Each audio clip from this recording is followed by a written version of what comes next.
Hello everyone, कैसे हो आप सब। इस वीडियो में हम डिस्कस करेंगे accounts and records and e-way bill very quickly. बहुत छोटा सा चैप्टर है बट कभी कभी एग्जाम में इसके क्वेश्चंस आते हैं और आते हैं तो बहुत सिंपल आते हैं। अकाउंट्स एंड रिकॉर्ड्स वाले पार्ट में तो जनरली आप देखोगे तो ज्यादातर के आपको क्या मिल जाएगा भाई, आपको यहाँ पे थ्योरेटिकल क्वेश्चन ही मिलेगा। जैसे कि what are the records required to be maintain by agent, आपसे पूछ लिया। कभी आपसे पूछ लिया which are record not to be maintain by supplier opting for composition levy. तो ऐसे स्ट्रेट फॉरवर्ड आपको क्वेश्चन पूछ लेंगे। तो भाई स्ट्रेट फॉरवर्ड अपने को क्वेश्चन पूछ लिया, यहाँ पे कुछ नहीं है, 4-5 पॉइंट्स अपने को लिखने हैं। जैसे फॉर एग्जांपल एजेंट वाला क्वेश्चन आया, 5 पॉइंट्स लिखे, यहाँ पे अपने 4 मार्क मिल गए अपने को। ठीक है, तो ऐसे भाई बहुत सिंपल आते हैं और एग्जाम में टाइम बहुत सेव होता है। ऐसे सिंपल सिंपल जो थ्योरी वाले क्वेश्चंस हैं, आपको कुछ नहीं, आपको अभी टाइम लगेगा, अभी तो अपने पास टाइम है, ठीक है, आप अभी यहाँ पे टाइम डाल सकते हो थोड़ा सा, बट एग्जाम में अपने पास लिमिटेड 3 आवर्स ही होते हैं। तो अपने पास ये जो छोटे छोटे थ्योरेटिकल क्वेश्चन है जो कि बहुत कम टाइम कंज्यूम करते हैं, वो अपने को उसमें मार्क्स बिल्कुल भी नहीं छोड़ने हैं। ठीक है, तो अकाउंट्स एंड रिकॉर्ड्स में तो ऐसे सिंपल क्वेश्चंस आ जाते हैं ज्यादातर। और ई-वे बिल की अगर अपन बात करें तो ई-वे बिल में आपको कई बार केस स्टडीज बना के दे देते हैं छोटी छोटी सी, वो भी बहुत सिंपल होती है, बहुत ही सिंपल होती है। तो ये डिस्कशन के बेसिस पे आप वो आराम से कर सकते हो। क्वेश्चन बैंक देखना, आपको दिखेंगे अप्रोक्सीमेटली आई थिंक 17 क्वेश्चन होंगे अपने क्वेश्चन बैंक में इस चैप्टर पे। तो छोटा सा चैप्टर है, उसी तरीके के क्वेश्चन एग्जाम में आते हैं। ठीक है, सो यहाँ पे accounts and records and e-way bill start करेंगे, बहुत ही क्विकली यहाँ पे अपन ये चैप्टर करेंगे। ठीक है, अकाउंट्स एंड रिकॉर्ड्स किसको मेंटेन करने हैं? Accounts and records her registered person करेगा। भाई कहां करेगा? प्रिंसिपल प्लेस ऑफ बिजनेस में करो अपने। प्रिंसिपल प्लेस ऑफ बिजनेस में आपको करना रहेगा क्या? अकाउंट्स एंड रिकॉर्ड्स आपके मेंटेन। अगर more than one place of business है तो हर एक जगह के अकाउंट आपको वहीं पे रखने पड़ेंगे, यहीं पे रखने पड़ेंगे। अच्छा, अब आपकी बुक्स कहीं और ही मिल गई, अगर आपकी बुक्स कहीं और मिल गई तो वो माना जाएगा कि भाई वो आपने ही मेंटेन करी ऑब्वियसली, और रिकॉर्ड्स डेफिनेटली इलेक्ट्रॉनिक फॉर्म में भी मेंटेन कर सकते हैं, बिल्कुल कर सकते हैं। अब क्या क्या अकाउंट्स रिकॉर्ड्स मेंटेन करने हैं आपको? आप रिकॉर्ड मेंटेन करोगे, देखो, प्रोडक्शन का, मैन्युफैक्चर का, inward outward supply of goods या सर्विसेज का, स्टॉक ऑफ गुड्स का। ठीक है, तो अपन क्या प्रोड्यूस कर रहे हैं, क्या मैन्युफैक्चर कर रहे हैं, क्या इनवर्ड आउटवर्ड सप्लाई है, क्या स्टॉक है, क्या आईटीसी अपन ने लिया, क्या आउटपुट टैक्स अपना पेएबल है, एंड सच अदर पर्टिकुलर्स। ये सारे रिकॉर्ड्स आपको मेंटेन करने। अब रूल्स ने क्या रिकॉर्ड्स और बताए हैं अपने को? अगर कुछ इंपोर्ट एक्सपोर्ट कर रहे हो तो जो भी गुड्स सर्विसेज इंपोर्ट एक्सपोर्ट कर रहे हो उसका डिटेल्स रखो। उसके बाद जो भी सप्लाई ट्रैक करती है अंडर आरसीएम, उसके रखो यहाँ पे along with all the document. सारे डॉक्यूमेंट्स आपको रखने हैं, bill of supply, delivery challan, credit note, debit note, receipt, voucher, ये सब अपन ने देखे अभी अभी। ये जितने डॉक्यूमेंट्स बनाओगे ये सब आपको मेंटेन करने हैं। सेपरेट अकाउंट बनाने हैं आपको एडवांसेस के, एडवांस कितना रिसीव हुआ, कितना पे किया, कैसे उसका एडजस्टमेंट किया, उसका आपको सेपरेट अकाउंट बनाने बोला है।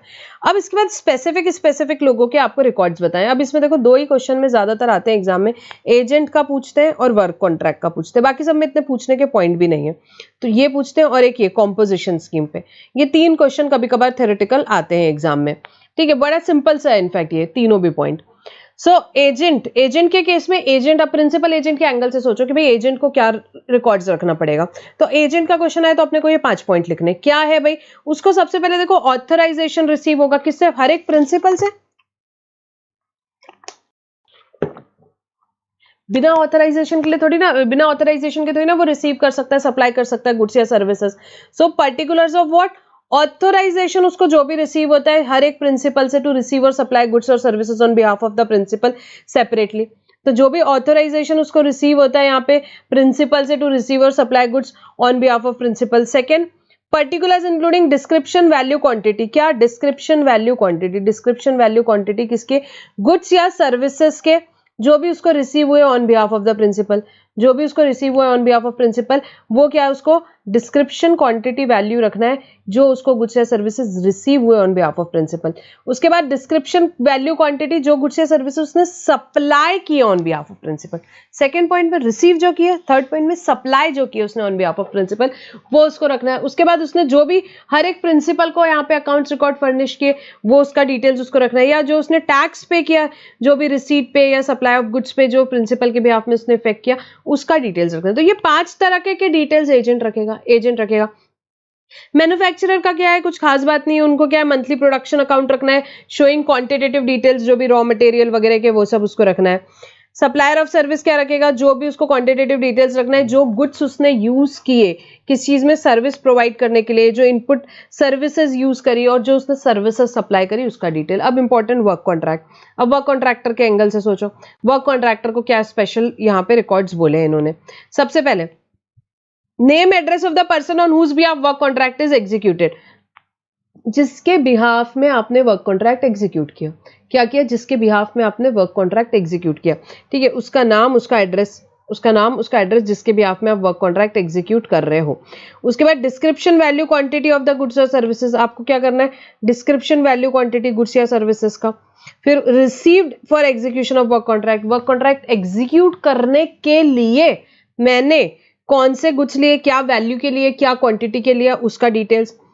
Then description, value, quantity of the goods or services utilized in the execution of work contract, work contract के लिए मैंने कौन से यूटिलाइज किए, उसका detail.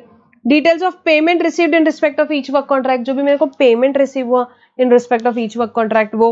And the name, address of the supplier from whom he has received the goods और services. और आपको सप्लायर का नाम, एड्रेस रखना है जिससे आपको यहाँ पे क्या हुआ, जिससे आपने रिसीव किए गुड्स या services. The name, address of supplier from whom he has received the goods और सर्विसेज, जिससे से भी रिसीव हुआ आपको गुड्स और सर्विसेज। ठीक है, तो ये सब क्या है? Work contract services. Work contract services वालों को यहाँ पे क्या अकाउंट्स मेंटेन करना है उसकी बात है। ठीक है, अब कॉम्पोजिशन वाले को क्या नहीं करना है? नॉट टू बी मेंटेन दिया है। क्या not to be maintain? Stock का डिटेल्स नहीं रखना है और टैक्स का डिटेल्स नहीं है। देखो, स्टॉक का डिटेल्स नहीं है और टैक्स का डिटेल नहीं है। उनको आईटीसी मिलता भी नहीं, उनसे जो खरीदता है उसको भी नहीं मिलता, तो उसको रखने की जरूरत भी नहीं है टैक्स का डिटेल्स। वही बात है। तो स्टॉक ऑफ गुड्स का डिटेल्स नहीं मेंटेन करना है कॉम्पोजिशन लेवी वाले को। जो भी स्टॉक है आपके, क्या जो भी गुड्स रिसीव हुए, सप्लाई हुए, जो भी आपके ओपनिंग बैलेंस है, रिसीट है, supply, goods stolen, destroyed, return of, dispose of by way of gift, free sample, जो बैलेंस स्टॉक है, रॉ मटेरियल का, फिनिश गुड्स का, स्क्रैप का, वेस्टेज का, कोई भी स्टॉक नहीं रखना है। इन शॉर्ट स्टॉक के कोई डिटेल्स नहीं रखनी है। टैक्स का नहीं रखना है। जो भी अकाउंट्स होते हैं टैक्स के, जैसे कि जो भी tax payable under reverse charge है, या जो भी टैक्स आपने कलेक्ट किया, पे कर रहे हो, इनपुट टैक्स क्रेडिट क्लेम कर रहे हो, together with the register of tax invoice, debit, credit note, delivery challan, ये सारी चीजें आपको नहीं मेंटेन करना है। डिटेल्स ऑफ टैक्स आपको नहीं मेंटेन करना है। ठीक है, सिंपल सी बात है। अगर अब आपको ये जो अकाउंट्स रिकॉर्ड बताए थे ये तुमने नहीं रखे तो क्या होगा? ऑफिसर डिटरमाइन करेगा टैक्स पेएबल आपका। जो भी अकाउंट्स वगैरह आपने नहीं अकाउंट फॉर किए, जो भी गुड्स यहाँ पे या सर्विसेज नहीं अकाउंट फॉर किए, तो ऑफिसर क्या करेगा? यहाँ पे ऑफिसर क्या करेगा? आपका टैक्स पेएबल निकालेगा और प्रोविजन 73, 74 के लग जाएंगे। 73, 74 के प्रोविजंस लग जाएंगे। कितने दिन तक रखना है ये अकाउंट्स? हमेशा तो नहीं रखना है। 72 मंथ्स। 72 मंथ्स कब से? From the due date of furnishing annual return of every registered person. जैसे कि फॉर एग्जांपल 24, 25 के आप कब तक रखोगे? 72 मंथ्स मतलब 6 ईयर्स हो गया। 6 ईयर्स हो गए। 24, 25 का due date of furnishing annual return कब आता है? 31 दिसंबर 25।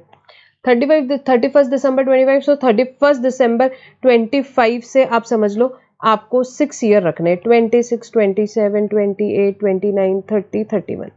31 दिसंबर 21 तक के आपको अकाउंट्स रिकॉर्ड रखने हैं यहाँ पे। किस पीरियड के? 24, 25 के। 24, 25 के आपको कब तक रखने? 72 मंथ्स तक के रखने, मतलब 31 दिसंबर 31 तक के रखने। अच्छा, अब अपना केस चले गया कुछ अपील वपील में, अपील, रिवीजन प्रोसीडिंग्स, कोई भी प्रोसीडिंग्स में चले गया, तो उस केस में टाइम लिमिट क्या है? 1 year after the final disposal of appeal, revision, investigation और 72 मंथ्स।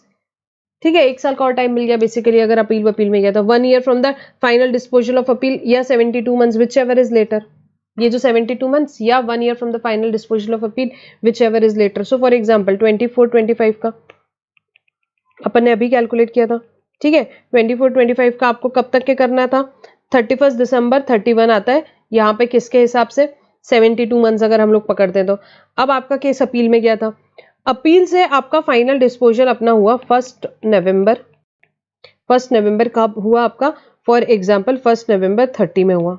30 में हुआ तो उस केस में 1 year from the final disposal of appeal. Appeal जब डिस्पोज ऑफ हुई उसके बाद 1 ईयर। सो यहाँ पे आपका हो जाएगा क्या? 1 नवंबर, 30 अक्टूबर, इनफैक्ट 31 अक्टूबर 31, 31 अक्टूबर 31 और 31/12/31 विच एवर इज लेटर। सो 31/12/31 तक के आपको क्या करना पड़ेगा? आपको यहाँ पे आपको अकाउंट्स रखने पड़ेंगे। अकाउंट्स रखने पड़ेंगे। ठीक है, सो ये period of retention of accounts हुआ। इसके बाद ई वे बिल पे आएंगे।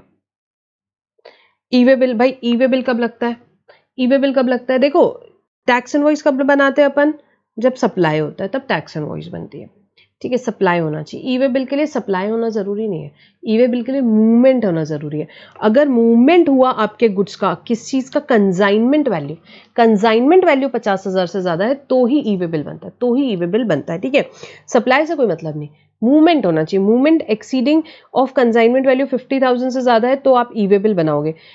इन रिलेशन टू सप्लाई हो सकता है, इन रिलेशन टू सप्लाई हो सकता है, for reasons other than supply हो सकता है। ठीक है, अदर देन सप्लाई भी कुछ हो सकता है, आपका जरूरी नहीं है सप्लाई हो। अदर देन सप्लाई है, ठीक है, आपका सेल्स रिटर्न है तो भी आपका ई वे बिल बनेगा, मूवमेंट हुआ ना, या इनवर्ट सप्लाई किया अपने को अनरजिस्टर्ड पर्सन से तो भी ई वे बिल बनेगा, तो भी ई वे बिल बनेगा। तो ई वे बिल कब बनता है, रिलेशन टू सप्लाई हो, चाहे रीजंस अदर देन सप्लाई हो, या due to inward supply from unregistered person है। तो इन सभी केसेस में आपका क्या बन सकता है, ई वे बिल आपको बनाना रहेगा। ठीक है, कौन बनाएगा, जो कॉज कर रहा है मूवमेंट ऑफ गुड्स वो बनाएगा ई वे बिल। यहाँ पे कब, कौन से इसमें बनाएगा, जीएसटी EWB 01 में बनाएगा, बिफोर कमेंसमेंट ऑफ मूवमेंट उसको बनाना है। 3 सिचुएशन है जब वैल्यू 50,000 से कम है तो भी ई वे बिल बनाना पड़ता है, ई वे बिल बनाना पड़ता है। कौन से सिचुएशन है, first interstate transfer of goods by principal to job worker, principal ने जॉब वर्कर को यहाँ पे इंटरस्टेट ट्रांसफर किया तो उसको ई वे बिल बनाना पड़ेगा। Interstate transfer of handicraft goods by a person exempted from obtaining registration, अपन ने रजिस्ट्रेशन चैप्टर में देखा क्या कि आप क्या हो, अगर आप हैंडीक्राफ्ट गुड्स बना रहे हो तो you are exempted from obtaining registration, आप एग्जेम्प्ट हो रजिस्ट्रेशन यहाँ पे लेने से, पर ई वे बिल बनाना पड़ेगा आपको, पैन नंबर लेना पड़ता है और ई वे बिल बनाना पड़ता है इन लोगों को। तो आप क्या हो, यहाँ पे आप हैंडीक्राफ्ट गुड्स के यहाँ पे सप्लायर हो, तो इवन इफ आप एग्जेम्प्टेड हो रजिस्ट्रेशन से, इंटरस्टेट सप्लाई के केस में भी आपको थ्रेशोल्ड लिमिट का बेनिफिट मिलता है, बट आपको ई वे बिल बनाना पड़ता है और आपको क्या करना पड़ता है, पैन नंबर लेना पड़ता है। या वॉलेंटरी आप जनरेट करना चाहते हो ई वे बिल कि भाई साहब मेरे को तो ई वे बिल चाहिए, यहाँ पे करना है मेरे को जनरेट, मेरी मर्जी, अब करो, किसी ने मना थोड़ी ना किया, कर लो, कर सकते हो, कोई दिक्कत की बात नहीं है। Unregistered person opting to generate e way bill should submit details electronic on common portal in GST ENR 03 directly upon validation of furnished details a unique enrollment number shall be generated and communicated। अगर आप unregistered person हो और अगर आपको e way bill generate करना है तो आपको डिटेल्स डालनी पड़ती है किस फॉर्म में, GST ENR 03 में, और आपको क्या होगा, एक यूनिक एनरोलमेंट नंबर मिल जाएगा, जिसके बाद आप क्या कर सकते हो, ई वे बिल बिल्कुल बना सकते हो। देखो ई वे बिल के 2 पार्ट्स होते हैं। पार्ट ए में क्या डिटेल्स है, ये देखो, ये सारी डिटेल्स रहेगी, सप्लायर की डिटेल, प्लेस ऑफ डिलीवरी, जी सामने वाले का, रेसिपिएंट का GST IN, document number, document date, value, HSN code, reasons for transportation and all these things. And part B में व्हीकल की डिटेल्स होती है, व्हीकल नंबर और ट्रांसपोर्ट डॉक्यूमेंट नंबर। ठीक है, पार्ट ए कौन फर्निश कर सकता है, registered person who is causing the movement of the goods. ठीक है, बट पार्ट ए में इंफॉर्मेशन ट्रांसपोर्टर भी दे सकता है, यहाँ पे ऑथराइजेशन अगर उसको मिला है रजिस्टर्ड पर्सन से, या ECO कुरियर एजेंसी वगैरह भी यहाँ पे बिल्कुल यहाँ पे कर सकते हैं on the authorisation of the consignor. Part B किसको फर्निश करना है, जो ट्रांसपोर्ट कर रहा है गुड्स। पार्ट बी कौन फर्निश करेगा, जो गुड्स ट्रांसपोर्ट कर रहा है, the person who is transporting the goods, उसको पार्ट बी फर्निश करना रहेगा। अब ई वे बिल अगर गुड्स ट्रांसपोर्ट किया है, रजिस्टर्ड पर्सन है, चाहे वो कंसाइनर हो चाहे कंसाइनी हो, कौन जनरेट करेगा, वो रजिस्टर्ड पर्सन ही जनरेट कर लेगा ई वे बिल। अब e way bill registered person ने जनरेट नहीं किया और गुड्स ट्रांसपोर्टर को दे दिए, तो यहाँ पे उस केस में रजिस्टर्ड पर्सन डिटेल्स देगा ट्रांसपोर्टर को। ठीक है, और ई वे बिल कौन जनरेट करेगा, बेचारा ट्रांसपोर्टर करेगा। गुड्स ट्रांसपोर्ट हुए रेलवे से, वेसल से, तो उस केस में तो भैया रजिस्टर्ड पर्सन को ही ई वे बिल बनाना पड़ेगा, रेलवेज वाले थोड़ी ना बनाएंगे। यहाँ पे अगर ट्रक से जा रहे हैं तो ट्रांसपोर्टर फिर बना सकता है, पर यहाँ पे रेलवे से, वेसल से गुड्स जा रहे हैं, एयर से गुड्स जा रहे हैं, तो भैया उस केस में रजिस्टर्ड पर्सन को ही बोला आप ही बनाओ यहाँ पे ई वे बिल। अच्छा, रेलवे आपको कुछ डिलीवर नहीं करती जब तक कि आप ई वे बिल जो है उनको प्रोड्यूस नहीं करते at the time of delivery. अगर ई वे बिल रिक्वायर्ड है तो आपको e way bill at the time of delivery उनको प्रोड्यूस करना पड़ेगा, तभी वो आपको गुड्स डिलीवर करती है। सो अब देखो, when it is not mandatory to furnish details of conveyance in part B में डिटेल्स ऑफ कन्वेंस कब नहीं देना है, जब 50 किलोमीटर तक के का डिस्टेंस है with in the state 50 kilometre तक के का डिस्टेंस है, तो व्हीकल का डिटेल्स पार्ट बी में नहीं दिया तो भी चलेगा। Acceptance rejection of E way bill, अब ई वे बिल एक पार्टी ने बनाई, सप्लायर ने या रेसिपिएंट ने, दूसरे को जाएगा, दूसरे को क्या करना है, एक्सेप्ट करना है या रिजेक्ट करना है, एक्सेप्ट करना है या रिजेक्ट करना है। अगर उन्होंने टाइम पीरियड तक एक्सेप्ट या रिजेक्ट नहीं किया तो it will be deemed to be accepted. What is the time limit, कब तक के उनको करना है, 72 आवर्स जब से उनके पोर्टल पे आया, या time of delivery whichever is earlier. या time of delivery whichever is earlier, obviously तब तक कि उनको अपना एक्सेप्टेंस रिजेक्शन जो भी है पोर्टल में बता देना है। 72 आवर्स कब से, जब भी उनको मेड अवेलेबल कराया, या time of delivery whichever is earlier, ठीक है। अब यहाँ पे आप बढ़िया जा रहा था ट्रांसपोर्टर, रास्ते में उसको किसने रोक लिया, ऑफिसर ने रोक लिया, ऑफिसर ने व्हीकल रोक लिया। तो उनको बोला क्या भैया कि जब भी आपका व्हीकल इंटरसेप्ट या डिटेन हो गया 30 मिनट से ज्यादा के लिए, 30 मिनट से ज्यादा के लिए, तो ट्रांसपोर्टर क्या कर सकता है, अपलोड कर सकता है इन्फॉर्मेशन, स्पेसिफाइड फॉर्म में इन्फॉर्मेशन वो बता देगा। Now what is the validity period of E way bill और कंसोलिडेटेड ई वे बिल जो बनाएंगे, इसकी वैलिडिटी पीरियड कितनी होती है। तो डिस्टेंस देखना है, 200 किलोमीटर तक है तो 1 day, accept in case of this 3 and 4, इनको छोड़ करके बाकी सब में 1 डे रहेगा, ठीक है, 1 डे रहेगा। उसके बाद फॉर एवरी 200 किलोमीटर और पार्ट देयर ऑफ, 200 किलोमीटर और पार्ट देयर ऑफ के लिए 1 एडिशनल डे रहेगा, 1 एडिशनल डे रहेगा। In case of over dimensional cargo, ODC यहाँ पे जो लिखा है ओवर डायमेंशनल कार्गो, बड़े बड़े आपने देखे होंगे ना ट्रक्स वगैरह रहते हैं जो यहाँ पे हाईवे वगैरह पे, तो जैसे बड़े बड़े ओवर डायमेंशनल कार्गो है, या कोई मल्टी मॉडल शिपमेंट है, मतलब कि 2 तरीके से आपके गुड्स जा रहे हैं। फॉर एग्जांपल कि आपके कुछ एयर से भी जा रहे हैं, शिप से भी जा रहे हैं, या रोड से भी जा रहे हैं, शिप से भी जा रहे हैं, तो मल्टी मॉडल शिपमेंट है जिसमें एक 1 leg involves transportation by ship, ठीक है। तो उस केस में आपको क्या दिया है, उस केस में भी आपकी लिमिट्स ये लगेगी। सो 2 केस में ये लिमिट्स लगती है 20 किलोमीटर वाली, over dimensional cargo and multi modal shipment. So उसमें up to 20 kilometre, first 20 kilometre के लिए 1 day, 1 day for every 20 kilometre of part thereof 1 additional day, 1 additional day रहेगा, ठीक है। इसके बाद अब ऑफिसर ने आपकी क्या हो गया, आप जा रहे थे रास्ते में, आपके व्हीकल को रोका, चेकिंग वेकिंग करी, तो उनको क्या करना पड़ेगा, एक समरी रिपोर्ट, इंस्पेक्शन वगैरह किया, वेरिफिकेशन किया, तो उनको क्या करना पड़ेगा, एक समरी रिपोर्ट उनको ऑनलाइन देनी पड़ेगी यहाँ पे 24 आवर्स में, और फाइनल रिपोर्ट 3 दिन में, फाइनल रिपोर्ट 3 दिन में। बट ये जो 3 दिन का फाइनल रिपोर्ट का टाइम है वो फर्दर एक्सटेंड हो सकता है, नॉट एक्सीडिंग 3 डेज, मतलब 6 दिन तक के वो फाइनल रिपोर्ट दे सकता है, ठीक है।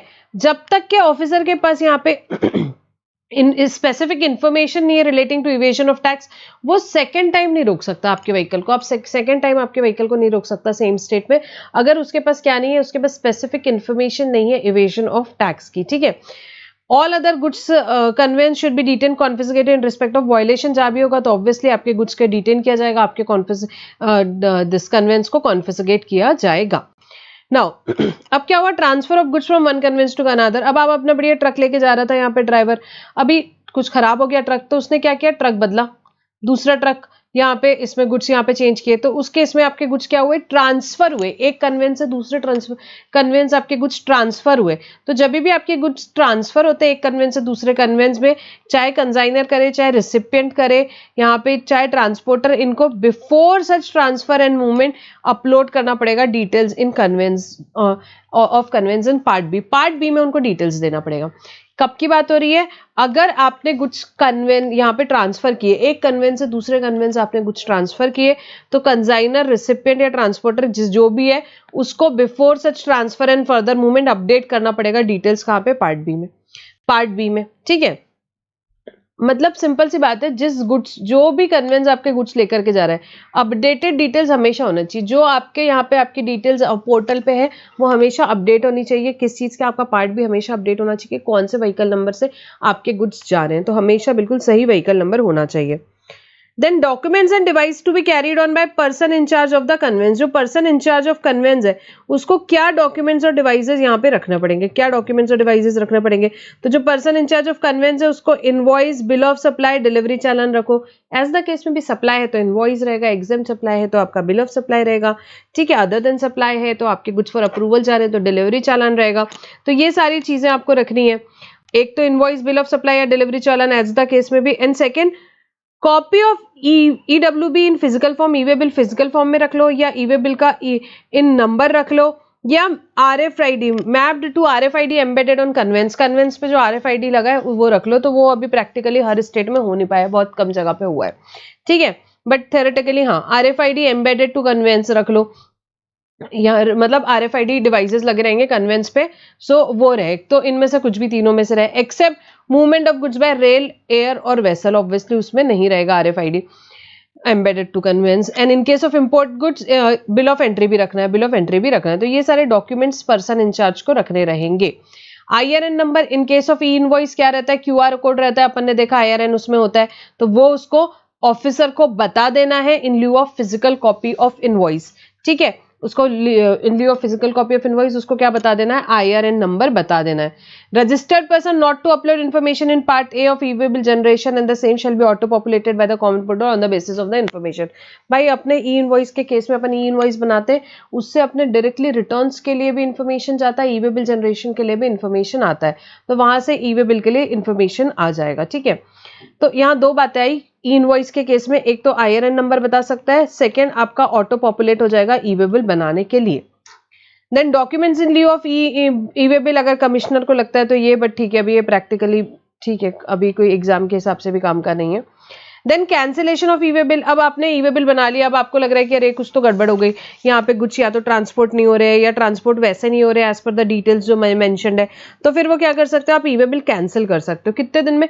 24 आवर्स में, 24 आवर्स ऑफ द जनरेशन आप ई-वे-बिल बिल्कुल कैंसिल कर सकते हैं। बट अगर वेरीफाई हो गया है ट्रांजिट में तो भाई साहब फिर नहीं कैंसिल कर सकते, फिर नहीं कैंसिल कर सकते, ठीक है। और EWB नंबर जो जनरेट होता है वो वैलिड रहता है 15 दिन के लिए। EWB नंबर जनरेट होता है, अपने पार्ट ए भरा, EWB नंबर जो जनरेट होता है वो हमारा 15 दिन के लिए वैलिड होता है। उसको यूज करके हम क्या बना सकते हैं, ई-वे-बिल बना सकते हैं। Next is consolidated e way bill. देखो कंसोलिडेटेड ई-वे-बिल, यहाँ पे देखो क्या हुआ कि यहाँ कंजाइनी ने ई-वे-बिल नहीं बनाया, क्यों? क्योंकि उनका इंडिविजुअल वैल्यू फॉर एग्जांपल 10,000, 20,000, 30,000 ऐसा कुछ था, ठीक है, 50,000 से ज्यादा नहीं था, तो उन्होंने ई-वे-बिल नहीं बनाया। बट अब ये जो ट्रांसपोर्टर है ये अपने कन्वेंस में लेके जा रहा है, भाई उसके कन्वेंस में तो 5 लाख का माल जा रहा है ना, बहुत सारे लोगों का जा रहा है, तो वो 50,000 से ज्यादा का हो गया, तो ट्रांसपोर्टर को फिर क्या बनाना पड़ेगा, ई-वे-बिल बनाएगा वो EWB 01 में, और वो क्या बनाएगा EWB 02 में कंसोलिडेटेड ई-वे-बिल बनाएगा वो, ठीक है, इंडिविजुअल ई-वे-बिल्स भी बनाएगा और वो कंसोलिडेटेड ई-वे-बिल भी बनाएगा, ठीक है। अब यहाँ पे जब बहुत सारे कंसाइनमेंट्स जा रहे हैं एक ही कन्वेंस में, ट्रांसपोर्टर इंडिकेट करेगा serial number of e way bill generated in respect of each consignment, यही हमारी बात हुई, और कंसोलिडेटेड ई-वे-बिल भी वो बनाएगा। अच्छा, ये ई-वे-बिल अपन कब बनाते हैं, जब हमारा कंसाइनमेंट वैल्यू, क्या कंसाइनमेंट वैल्यू जो है यहाँ पे एक्सीडिंग 50,000 होता है तो बनाते हैं। So what do you mean by consignment value? देखो कंसाइनमेंट वैल्यू में क्या क्या आता है, क्या नहीं आता है। देखो कंसाइनमेंट वैल्यू होती है value as per section 15, value के चैप्टर के हिसाब से वैल्यू निकालनी है, उसमें GST भी आएगा, ठीक है, GST भी आएगा, CGST, SGST, UTGST, IGST, जो भी है वैल्यू में से सारे जो GST है वो भी आएगा, बट उसमें आप एग्जेम्प्ट सप्लाई नहीं लेते हो, आप एग्जेम्प्ट सप्लाई नहीं लेते हो। तो ये कंसाइनमेंट वैल्यू जो अगर 50,000 से ज्यादा होती है तो ई-वे-बिल आपका बनता है, ठीक है। अब restriction on furnishing of e way bill in part A of GST EWB 01। अब आपको कब यहाँ पे ये क्या हुआ, हाँ, अब यहाँ पे आपको कब यहाँ पे आपको पार्ट ए में इंफॉर्मेशन जो है नहीं करने दी जाएगी, आपको कब ब्लॉक कर दिया जाएगा बेसिकली, तो आप नहीं यहाँ पे बना सकते ई-वे-बिल कब, अगर आप कौन हो, किस रिस्पेक्ट में, आपके आउटवर्ड मूवमेंट के लिए, आप आपके आउटवर्ड मूवमेंट के लिए ई-वे-बिल नहीं बना सकते हो। अगर आप क्या हो, कॉम्पोजिशन वाले हो और आपने फर्निश नहीं किए statement of payment of self assess tax 2 consecutive quarters के लिए, 2 कॉन्जिक्यूटिव क्वार्टर्स के लिए आपने क्या नहीं फर्निश किया, statement of what self assess tax, payment of self assess tax आपने 2 कॉन्जिक्यूटिव क्वार्टर्स तक के फर्निश नहीं किया, तो आप आउटवर्ड मूवमेंट के लिए ई-वे-बिल नहीं बना सकते। आप रेगुलर स्कीम वाले हो, आपने रिटर्न ही फर्निश नहीं करे 2 टैक्स पीरियड के आपने रिटर्न फर्निश नहीं किया तो आपको ई-वे-बिल बनाने नहीं देंगे। आपने GST R1 फर्निश नहीं किया, कोई भी 2 महीने का हो गया, 2 क्वार्टर का, तो आपको ई-वे-बिल बनाने नहीं देंगे। आपका रजिस्ट्रेशन सस्पेंड होकर रखा हुआ है, उस केस में भी आपको ई-वे-बिल नहीं बनाने दिया जाएगा। तो ये चारों केसेस में आपको ब्लॉक कर दिया जाता है, आप ई-वे-बिल नहीं बना सकते आपके आउटवर्ड मूवमेंट के लिए, इनवर्ड के लिए बना सकते हो, ठीक है, आपके आउटवर्ड मूवमेंट के लिए आप ई-वे-बिल नहीं बना सकते हो। नाउ कमिश्नर को अगर आप एप्लीकेशन करते हो, सफिशिएंट कॉज वगैरह बताते हो तो वो आपको अलाउ कर सकता है, बट अगर वो रिजेक्ट कर रहा है तो ऑब्वियसली आपको अपॉर्चुनिटी ऑफ बीइंग हर्ड देगा, प्रिंसिपल ऑफ नेचुरल जस्टिस, ठीक है। Next, generation of unique enrolment number. देखो ये 2 लोगों को अगर ई-वे-बिल जनरेट करना है, इनको ई-वे-बिल जनरेट करना है तो इनको क्या करना पड़ेगा, इलेक्ट्रॉनिकली डिटेल्स सबमिट करनी पड़ेगी और एक यूनिक एनरोलमेंट नंबर जनरेट होगा और कम्युनिकेट होगा। कौन 2 लोग हैं, अनरजिस्टर्ड पर्सन है जिसको इंटरेस्टेड ट्रांसपोर्ट करना है हैंडीक्राफ्ट गुड्स का, याद है क्या, हैंडीक्राफ्ट गुड्स का, तो वो लोग क्या होते हैं, उनको कंपलसरी रजिस्ट्रेशन से एग्जाम किया हुआ है, बट उनको ई-वे-बिल जनरेट करना होता था, ई-वे-बिल जनरेट करना होता था रिस्पेक्टिव ऑफ वैल्यू, तो उन्हें यूनिक एनरोलमेंट नंबर मिलेगा। और सेकेंडली कोई अनरजिस्टर्ड पर्सन है बट वो बोल रहा है मेरे को ई-वे-बिल जनरेट करना है, तो उसे भी क्या मिलेगा, यूनिक एनरोलमेंट नंबर मिलेगा ई-वे-बिल जनरेशन के लिए, ठीक है। तो ये बात हुई एंड यहाँ पे हमारा डिस्कशन कंप्लीट होता है किसका, accounts and records e-way bill का। अगर आपको वीडियो हेल्पफुल रहा तो लाइक करो, शेयर करो, कमेंट करो, फ्रेंड्स के साथ शेयर करो।